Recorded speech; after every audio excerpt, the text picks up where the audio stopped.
Krásný den. Zdravím vás všechny a dneska slíbený rozhovor s úžasnou, skvělou a velmi činorodou maminkou 3 kluků, z toho dvojčat. Pane bože, to bych asi nedala. Ale Skvělou, dala. úžasnou Janičkou Javulkovou, která stojí za projektem Láskou k sobě a která taky stojí za projektem Špuntíci. A já bych teďko tě přivítala, Jani, ahoj. Ahoj, Jaruško, děkuji za pozvání. Kromě toho, že teda máš na svědomí, že cvičíš s ženami pánevní dno, že je dáváš zpátky do takového toho vnitřního tonusu, že seš terapeutkou metody jich a kromě toho seš maminou a skvělou ženou svému muži, tak mi prosím tě řekni něco o těch špuntících, protože to je takový hrozně zajímavý téma. Tak povídej. Tak, hravé cviky pro špuntíky, to je takový moje, řekla bych, čtvrtý dítě. A jako vždycky říkám, že akorát ty porodní bolesti byly jako výrazně delší a jako bolestivější než u těch předchozích dětí. A já je tady i dokonce mám. Je to takováhle nenápadná krabička, kouzelná, a tam jsou vlastně ty kartičky. Je to vlastně špuntíci vznikly tak, že jedna moje známá, paní učitelka v mateřské školce, která nesnáší pohyb, tak mi říkala, Jani, vymysli něco blbůzdorného, abych prostě věděla, že těm dětem dávám kvalitu, abych s tím nemusela moc zabývat, abych prostě se měla čeho chytit.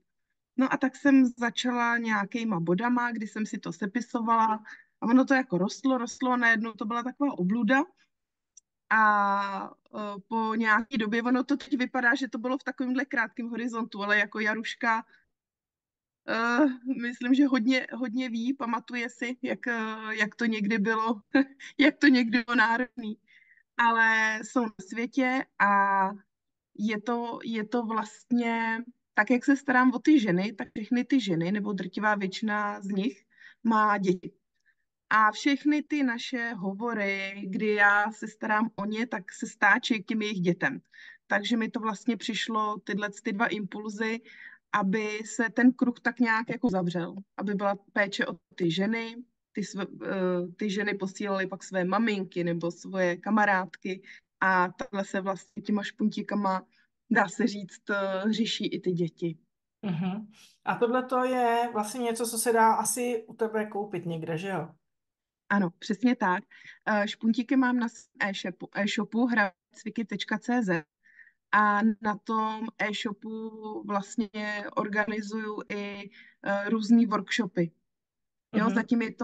zatím je to offlineový ty workshopy, teď si nemůžu vzpomenout, kdy mě čeká další, tak tu informaci dozjistím, ale chystám i e-book, který bude online way, aby kdo tak nějak jako si není úplně jistý nebo neví, co to obsahuje, tak ten e-book je i vlastně z videjky a tam se vlastně všechno potřebné dozví a i nějaký jako takový jako ty informace už jak se sebou pracovat.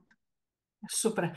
Já si pamatuju, ty porodní bolesti byly docela zajímavý, ale jako vždycky, prostě máme dítko na světě a je skvělý, činorodý a má se člověk světu.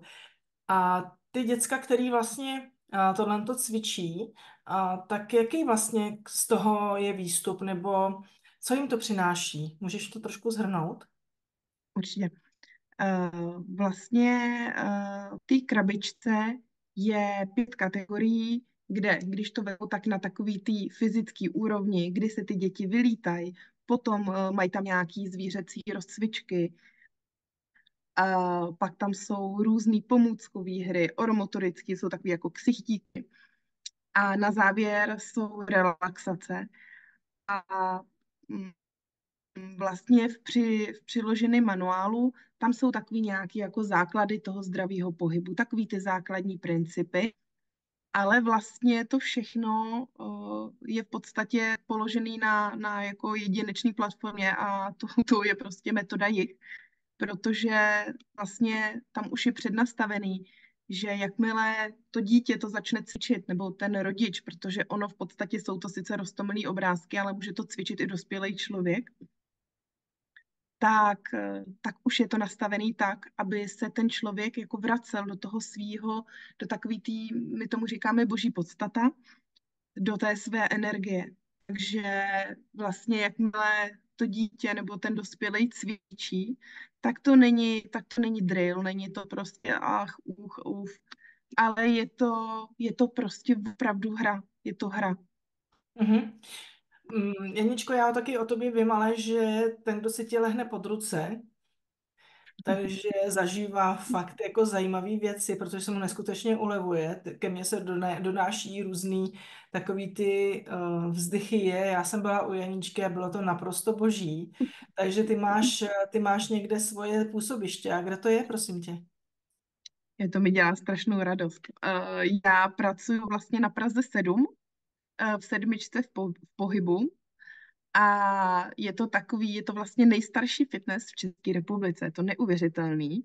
Dřív tam byla škola aerobiku, takže je to takový jako retro, ale mám tam strašně ráda ty prostory, majitelku, všechno vlastně vládne tam krásná atmosféra přátelská a, a tam já vlastně buď vedu skupinové lekce, mám vlastně péče o pánevní dno, a pak také cvičím se seniory a to jsem si strašně oblíbila. To jsou neuvěřitelný, prostě jak jsou jako vděční a v jak jsou vitální. Jo. Je to vlastně neuvěřitelný, že spoustu lidí, který potkávám v mém věku, tak je tady tohle bolest, něco, oni jsou úplně neuvěřitelně prostě vitální.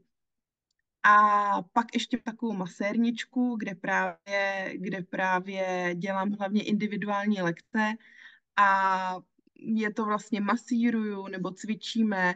Je to v podstatě nikdy dopředu úplně nevím, co se bude dít, protože dokud vlastně nepřijde ten člověk v té své energii, v té své bolístce, tak do té doby je to prostě jako nevím. Takže a strašně se mi líbí vlastně kombinace vlastně toho doteku a vlastně těch energií na takový tý neviditelný úrovni. A někdy to ani jako nejde kolikrát pojmenovat, jak člověk vlastně dokáže, nebo takhle pojmenovat, spíš jako vymyslet.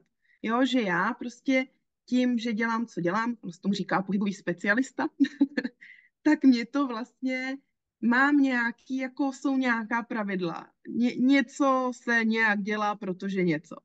A najednou já vlastně vidím ty svoje ruce, jak dělají něco, co je jako v tu chvíli, neříkám špatně, ale někdy se až jako pousměju, jako že si sama sobě říkám, že to jako dělám, nebo jako, že mi to tak jako přijde úsměvný. A ono to prostě se něco stane a tomu člověku se uleví. A někdy je to i pro mě jako překvapivý, říkám, aha, to je dobrý. Jo, takže nechci jako vypadat jak nímant, ale prostě opravdu se vyplatí následovat prostě tu intuici. Mhm. I pro mě je to někdy kouzelný, prostě když jako vidím, co se děje, když prostě někdo má dlouhodobě nějaký trable a já někam sahnu a prostě jako a i sama vnitřně jako cítím, jak se to rozpouští. Je to prostě boží. Mhm. A já taky o tobě vím, že ty vlastně jako hlavní svoje téma máš, protože jsi prošla vlastně 2 porody, máš 3 děti, z toho ten první porod byl takovej prostě zvláštní tím, že máš 2 děti a myslím, že to byl císař tenkrát. Je to pravda? Ne, ne, Ne? ne, kluci byli Kluci fakt? spontánně. Ale Tak, zajímavý porod to jako rozhodně byl, no. no, no, no. Tak vidíš to, Rodili já jsem to se dvě měla, děti. já jsem to měla spojený s tím, že jsi byla na císaři, ale takže ty vlastně z té své pozice té maminy, která vlastně nosila 2 děti, do toho potom ještě jedno dítě, Takže vím, že tvoje úzká specializace, hodně zásadní, je to pánevní dno vlastně, je to péče před porodem, po porodu a to je něco, co je hrozně důležitý, protože ty maminy dneska mají tendenci se opravdu hodně o sebe starat nebo připravovat se na porod zase vědomě, což je wow, konečně. A, ale hlavně je to hrozně důležitý v tom, že vlastně ty jim poskytuješ to zázemí a to vedení a že jsou vlastně sami v sobě schopný, ať se děje při tom porodu cokoliv, tak vlastně potom to v sobě nechat rozpustit, nenést tu zátěž.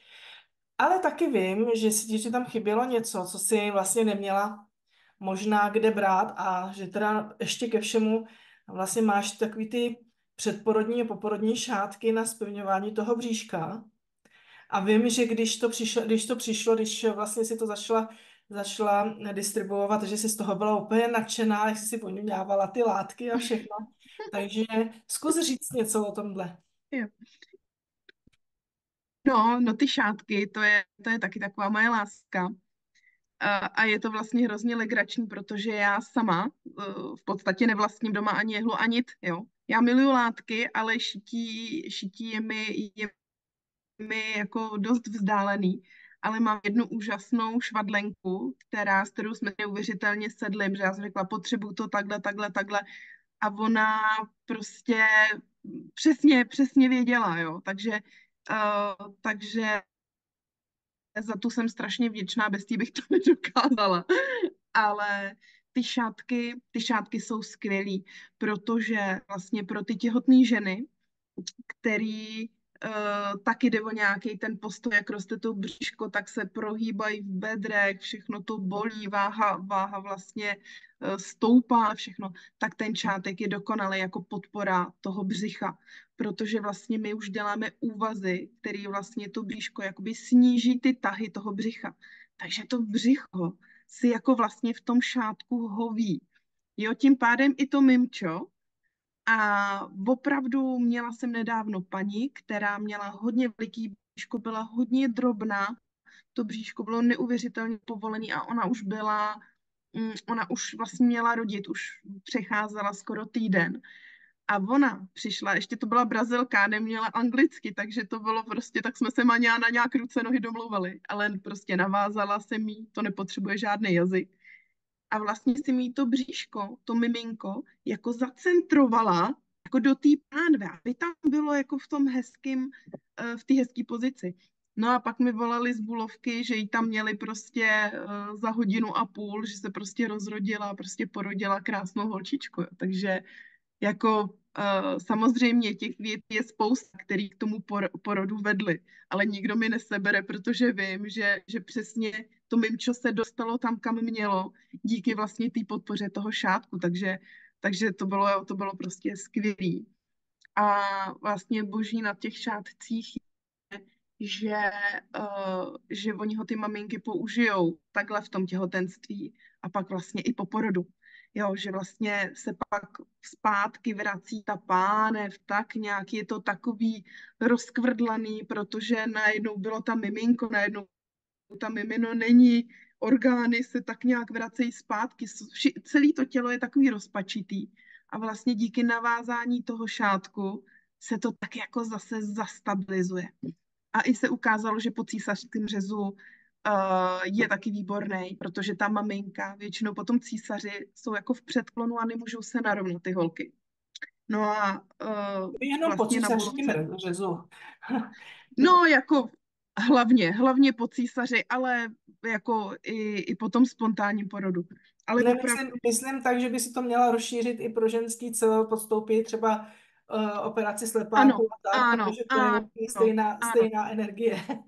Ano, ano, a to je pravda, protože i vlastně po operaci jsou skvělí.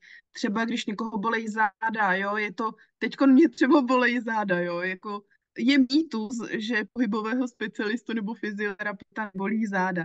Takže já teďkon tady sedím, ale mám navázaný ten šátek, protože on mi tak jako hezky zpevní celý ten pánevní kruh a je mi v tom vlastně dobře.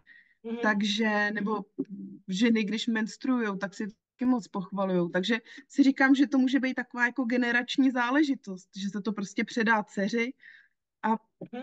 a zase nějaký takový Mhm. A co by Janička, růst. co by tě udělalo za to radost? Jako teďko třeba, když si říkáš, mám ten život takový, jaký je a udělalo by mi radost, co? Co by udělalo Janičce radost? Jo, tak ty jsi mě teda fakt zaskočila. Já vím, to Co by já. mi udělalo radost? Já, Ježíši, já jsem teďkom taková jako hrozně spokojená. A mě teda takhle, co by mi udělalo radost, no. Hele, já ti asi teďko nějak nedokážu. Radost asi, aby tak nějak jako aby byli jako všichni radostní a tím, že budou všichni radostní, tak nebudou řešit nějaký jako vlastně, nechci říct blbosti, jo, protože nechci snižovat nějaký, ale kdyby byli všichni šťastní, tak by to bylo vlastně pěkný, protože nikdo by vlastně nic neřešil, všichni by byli jenom spolu tak jako hezky. Já vím, že to je takový jako jak z obláčku, ale vlastně tohle se mi jako hodně líbilo, protože Mhm. by byli všichni jako v klidu, no. Mhm. Teďkon jako materiálně si jako nic teď představit úplně neumím. Nějakou pěknou dovolenou určitě, to bych jako brala, to je jasný. Lepší počítač, když se na ně dívám. Ale vlastně jako nic zásadního, no. Mhm. Já taky vím, že tě čeká taková jedna speciální věc 21. června. Jo, A to teda nechám opravdu na tobě, aby ty si se rozpovídala, protože jo. ty jsi autor, ty víš nejvíc, takže mi zkus říct, co to bude toho 21.6. Tak 21.6. to je Mezinárodní den jógy a zároveň Mezinárodní den jedné hnusné choroby. A já se pokusím to vyslovit, ono to není jednoduchý. Amyotrofická laterální skleróza. Mhm. Takhle nevyslovitelně se jmenuje tato nemoc a v podstatě je nevyléčitelná, mm, takže je to takový prostě, že je jako jistý, že přijde jako konec. A já jsem si to tak jako zkoumala a zjišťovala, že to je něco, na co třeba lidi nějak úplně jako nechtějí přispívat, nebo takhle, nechci to říct takhle úplně na férovku, ale že každý z nás radši pomůžeme někomu, kde víme, že to má nějaký prostě, že je tam nějaký světlo na konci tunelu. A já vlastně nevím proč, ale tohle to mi tak nějak, tohle se mě tak nějak jako dotklo a, a vlastně jsem si říkala, že bych jako i tady chtěla hrozně jako pomoct. A já vlastně toho 21. června jsem vyhlásila prostě 90-minutovou lekci cvičení a na mém e-showu na janajavurková.cz tam mám, že se můžou lidi přihlásit, ta lekce stojí 200 a vlastně co se vybere, tak bych prostě chtěla věnovat na pomoc pacientům vlastně s ALS, protože vlastně tyhle peníze půjdou na fyzioterapeuty, na různý prostě, nebo takhle prostě, aby se jim ten život, ač bohužel jako se jako nedají úplně vyléčit, tak aby se prostě nějakým způsobem ten život jako zlepšil, ta kvalita toho života. Takže Mhm. tak to je teď taková moje, to teď drtím, to teď chci, aby se vydělalo hodně peněz, Mhm. Mhm. To abych si naprosto moc. chápu, takže já Tak přidám. vidíš, tak to je to, co si přeju, ano. Takže já to přidám potom do skupiny, aby se lidi na to mohli přihlásit, protože to je hrozně moc fajn. Ten odkaz, protože ten odkaz vlastně jsem teďko nepřidala, protože jsem přidala odkaz na tvoje webové stránky jako celkový, ale ještě tam potom vyzobeme tu jednu aktivitu, protože je hrozně fajn, že Super, ano. že jednoho takového člověka mladého jsem znala a je pravda, že ty lidi prostě potřebují pomoc a spousta lidí vlastně dělá, že tahle ta nemoc taky, že není. Takže je to fajn, když se Hmm. přispěje. Hmm. Jo, tak to moc Janičko, děkuji. Janičko, a když si vzpomeneš na to, třeba jak jsi žila svůj život třeba před 15 rokama a dneska, tak co by si jako tak při tom pohledu dozadu jako vypíchla, mm, jako že se ti žije. Je to stejný, nebo je to jiný, nebo si už mm, jako zjemnila nebo Uh, ustoupila z něčeho? no určitě, je to strašně moc. 15 let, to je mým synům 15 Kolik, počkej, a přeskakuješ hrozně, tvým synům je? 14. Jo, Jo, takže já to jsem se si... skoro trefila, no. Jo, jo, jo. No, no tak tam se mi jako život hodně změnil, jak tím mateřstvím, ale v podstatě se jako můj život hlavně změnil vlastně v ten den, kdy jsem potkala tebe. Je to tak srandovní, je to pravda. Ježíš, to bylo A malýmu tomu týden, byl pár 14 dní, měsíců. No měsíc. možná to bylo někdy po 6 nedělích, fakt byl miminko, úplně, úplně takový malý uzlík. A já jsem vlastně už předtím byla taková jako neukotvená, furt jako já jsem hrozně moc chtěla mít kočka, jo, jako něco, co by mě bylo. Já jsem byla taková, ačkoliv rodinu mám skvělou, jako podporující všechno, tak já jsem byla vlastně jako nešťastná sama v sobě. A A bylo to takový, jako kdybych si řekla, ty, tohle nemůže být jako všechno, tohle prostě ne to. A dost to jako ve mně cyklilo a zkoušela jsem i jako různý, chodila jsem na nějaký jako terapie a takhle, ale vždycky to bylo takový, že jsem se v něčem hrozně musela jako nípat a jak jsem se v tom nípala a babrala a hrála, tak mi vlastně bylo ještě hůř a bylo tak jako celý neutěšený. Potom jednoho dne jsem se objela u a vím, úplně si pamatuju, jsem měla seznam toho, co mě štve, toho, co bych chtěla změnit, ale vlastně jsem vůbec nevěděla, jako jak. A, a bylo to fakt jako kouzlo. Bylo to takový jako, že se to až tak moc neřešilo, ale jako kdyby ze mě prostě spadla fakt olověná vesta. A já jsem najednou prostě pocítila ten pocit takový to, že vlastně, že ten život je hezký. A tím nechci říct, že by žádný takový okamžik v mém životě nebyl, ale bylo to spíš takový, že jsem se trápila sama sebou, jako jestli jsem dost dobrá, jestli jsem taková nebo maková. A tohle to bylo vlastně úplně šílený. Jako člověk to má občas jako doteď, že někdy jako přijde nějaká taková jako informace, takový to, že si připadá blbě, ale bylo to úplně, to bylo na ní bázi prostě. Že jako jestli já si vůbec tohle zažím, nebo jestli bych tohle tam, no prostě fakt to mý.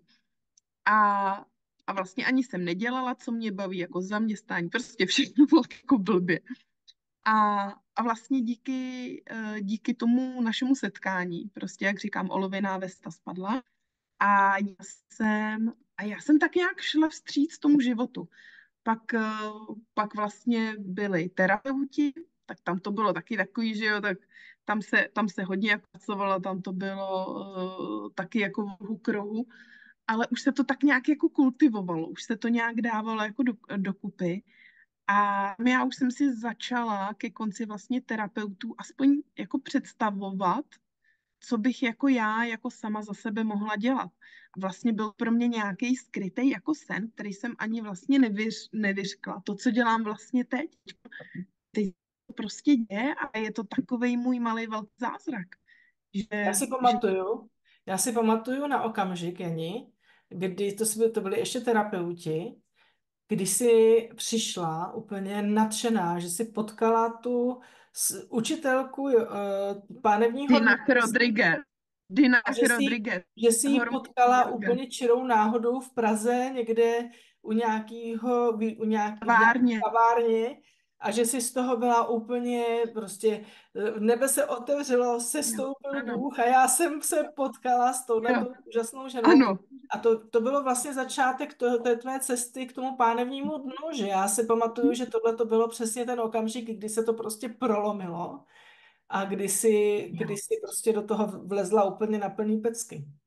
Hele, já ti strašně děkuju, že jsi mi to teď připomněla, protože mě to úplně tak nějak jako, úplně mi to vypadlo. Fakt, já jsem šla z nákupu a viděla jsem ji v Erhartově cukrárně na Miladě Horákový. A říkám, ježiš, a úplně panika. Jak jsem pak upustila, tak ona tam měla naští překladatelku. Já jsem tak jako vlastně vypleskla, že, že, že ta komunikace byla horší. Ale bylo to krásný. Ona zrovna se chystali, že pojedou na letiště, a protože ona je z Brazílie, ta paní. A, a vím, že jsem jí tam jako řekla, co chci dělat, co mě tak jako... A ona mi vlastně já už si přesně nepamatuju, co to bylo, ale vlastně mi jako, že je to prostě skvělý, že to musíme jako dělat pro ty ženy, že si musíme pomáhat. A to bylo takový, že fakt to tam jako doťuklo, no. Ty, a Hmm. teď, když si na to vzpomenu, no, to bylo boží, no. A vidíš, já si to pamatuju Hm? vždycky, když tě vidím, nebo když se něco řeší, tak já o tom na tom okamžiku vím, protože to byl prostě tak Je, úplně Ježíš, neskutečný tvůj zážitek toho, že tě to tak hezky nasměrovalo a potvrdilo ti to, jo, že jdeš správně, že to je dobře. dobře, Že... ano, jo, to je pravda, no. No ale tak já vím, že máš svoji vlastní řadu, autorskou řadu legín. Ano, ano, ano. A z čeho se to týká? Týká se to opět cvičení a opět No, pánevního dna já a se to, opět do toho zdravého že? pohybu. Mhm. Mhm. A týká se to vlastně žen, jenom vlastně všechno, jak na těch šátcích, tak na těch legínách. Tam mám takový heslo, každá jsme jiná. A vlastně takový jako message je jako, že každá jsme, ale všechny jsme si krásný, všechny jsme skvělí. A na těch legínách jsou jako, je tam těhotná žena, je tam prostě maminka s dítětem, pak tam jsou takový, jo, pak je tam taková rastafariánka, mám tam i lesbičky, jo, prostě já jsem na těch legínách. A je to takový opravdu, že každá jsme jiná a všechny jsme krásný, no. A Mhm, mhm. to je důležité si A to kdyby, uvědomit. no, a kdyby si teďko mohla říct uh, něco, prostě třeba jednu větu, ženským, který se třeba teďko necítějí dobře, třeba necítí se láskou k sobě, tak co bys jim řekla ze své zkušenosti, jak ty jsi se cítila a co bys jim řekla dneska? Že to není něco, co prostě navždycky. Že, Mhm. že ta změna, že se to mění prostě z vteřiny na vteřinu. A že i já jsem byla prostě ženou, která se, nechci říct, no neměla jsem se prostě ráda. Prostě vůbec pochybovala o sobě, hrozně jsem řešila, co si kdo myslí.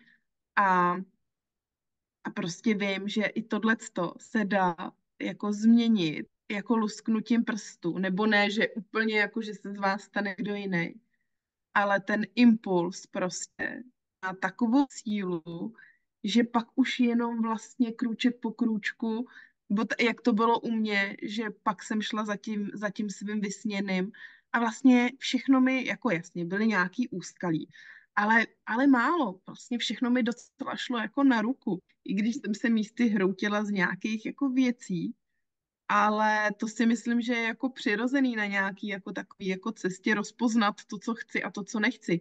Když jsem ještě, že chci to nebo to nechci, jo? Že jsem si třeba nedokázala úplně odpovědět. Ale to se taky jako vlastně tak nějak jako proměnilo. Takže ten stav není to setrvalý prostě. Všechno se dá změnit během sekundy. Já bych to ještě uvedla tak, že ty si určitě to pamatuješ a že by ty ženy mohly dneska vědět, mít informaci od nás obou, že z 99,99999 to jednu nepatrnou částečku tam necháme jako takovou jako pojistečku, tak vlastně, že to není jejich vina. Protože to, co jsi ty žila, taky nebyla tvoje vina. Taky se to Jo, dělo, aniž by si ty věděla, proč se ti to děje. Nic si neprovedla a stejně si se cítila tak, jak si se ano. cítila. Jo, A to je hodně důležitá věc, co jsi teď řekla. Prostě říct. protože ty jsi byla, když jsi za mnou přišla, tak jsi byla ženská, která měla pocit, že něco strašně zvorala, zkazila, neví kam. ale vlastně k tomu ty si neměla vůbec možnost to jakkoliv změnit, protože to bylo prostě odinut. Prostě na nevědomý úrovni, protože to prostě nebylo odžitý tady v tom životě. Něco, A co si ta duše prostě nese už po mnoho životů, je to tam a my to v podstatě jako takhle nedokážeme jak změnit. Jako, no, v té době, myslím tím. vlastně v té době se ještě věřilo na karmu. Takže karma prostě musí si to odžít, a což je úplně zabijárna, že jo. Dneska víme, že karma je na plyn, že nepotřebujeme věřit na karmu, ale že vlastně, že se s tím dá dobře pracovat. Ale já opravdu, co miluju na té práci, kterou děláme a co je vlastně základem jihu, je to, že vlastně každý člověk, který přichází vlastně, že potřebuje pomoc, takže zjistí, že se mu to dělo z nějakého důvodu, ale že v tom vůbec nemá prsty.